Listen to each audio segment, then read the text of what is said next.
এয়া দেখিছেনে একদম জিন্দা জিন্দা মাছৰুম এতিয়া আনিছোঁ। নাতিয়ে খাই নাই পৰা, গতিকে ভাবিলোঁ আজি মাছৰুমেই খাম। তাৰপাছত আকৌ ছোৱালীয়ে ক'লে বোলে মোৰ লগৰ ল'ৰা আহিব, বহুত বছৰৰ মূৰত আহিব। আগতে ডান্স ক্লাছলৈ একেলগে যায় টাউনত থাকোঁতে, যোৰহাটত থাকোঁতে, আৰু এতিয়া মুম্বাইত থাকে। ডান্স স্কুলত ডান্স শিকাই আছে শ্যামকৰ ওচৰত, হয়নে ভণ্টি? শ্যামকৰ ডান্স স্কুলত থাকে শ্যামক ছাৰ।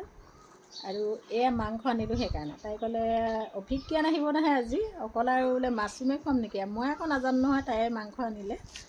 গতিকে আৰু ৰাতিলৈ আহি আছে মাজুলীৰ পৰা মোৰ মাজুৰ ছোৱালী আৰু জোঁৱাই আহে না নাজানো বাৰু দেই, ডিউটি থকা মানুহ নাহে বুলি কৈছে। মই তথাপিও মাতিছোঁ বোলো তাকো লৈ আনো। গতিকে সেইটো ৰাতিলৈ হ'ব। তাকো লৈ আনিলে সি তাহাঁতক লৈ আহিব। নহয়, সি কৈছে বোলে মই নাযাওঁ। বোলো লৈ আন জোঁৱাইকো লৈ আন। কেতিয়াবা নাহোঁ বুলি এনেই কয়, সেইকাৰণে মই বিশ্বাস কৰা নাই বাৰু।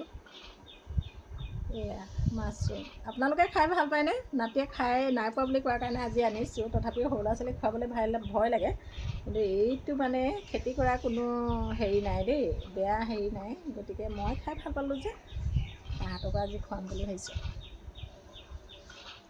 Bye bye.